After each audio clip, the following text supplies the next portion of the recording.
হ্যাঁ guys, welcome back to another video. তো আজকে যে সিরিজটার ব্যাপারে কথা বলবো, এই সিরিজটার নাম হচ্ছে দুপাইয়া। রিসেন্টলি রিলিজ করেছে অ্যামাজন প্রাইমে একটা ফ্রেশ ওয়েব সিরিজ।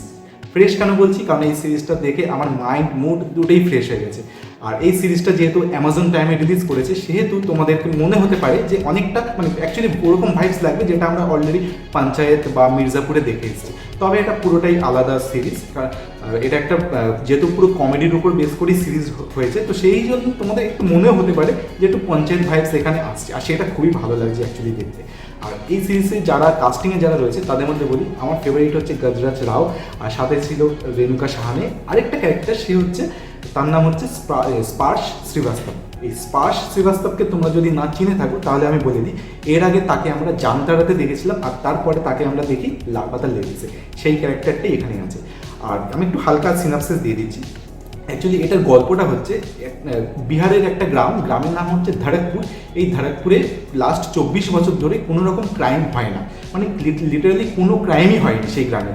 তো হঠাৎ করে একদিন 24 বছর পরে একটা বাইক চুরি হয়েছে। অ্যাকচুয়ালি ওই জন্যই এই সিরিজটার নাম হচ্ছে দুপাইয়া। তো এবার বাইকটা চুরি হওয়ার পরে এবার গ্রামের মধ্যে অনেক রিউমার্স হয় যে এ চুরি করেছে বা সে চুরি করেছে। তো সেটা তোমরা সিরিজটা দেখলেই বুঝতে পারবে যে কে চুরি করেছে বা কেন চুরি করেছে বা কীভাবে চুরি করেছে।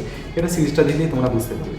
আর সিরিজটা টোটাল হচ্ছে 9টা এপিসোডের, আর এক একটা এপিসোড হচ্ছে 30 থেকে 35 মিনিটের মধ্যে, খুব বড় না খুব ছোটও না। আর পুরো ওয়েব সিরিজটা যখনই কোনো ক্যারেক্টার আদার্স যারা ক্যারেক্টার আছে তারা যখনই স্ক্রিনে এসছে, তোমরা প্রত্যেকটা ক্যারেক্টারের সাথে নিজেকে রিলেট তোমরা অ্যাকচুয়ালি রিলেট করতে পারবে। এত সুন্দরভাবে ডাইরেকশন দিয়েছে, আর তাদের ক্যারেক্টারগুলো সেইভাবে প্রেজেন্টেশনটাও সেইভাবে দিয়েছে।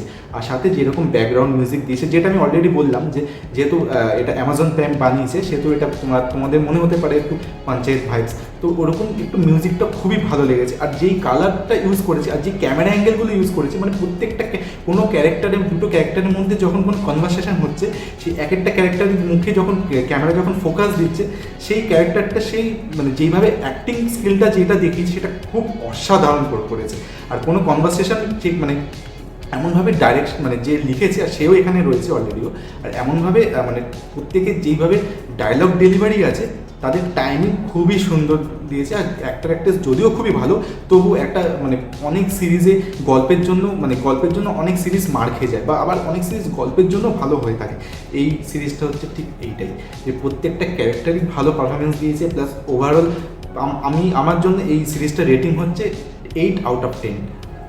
এতটাই ভালো লেগেছে। তো তোমাদেরকে আমি স্ট্রংলি রেকমেন্ড করলাম তোমরা এই সিরিজটা দেখো, অ্যামাজন প্রাইমে অ্যাভেলেবেল আছে। দেখে আমাকে কমেন্টস করে জানাবে যে কেমন লাগলো। দেখা হচ্ছে তাহলে পরের ভিডিওতে। এখানে তাহলে শেষ করছি।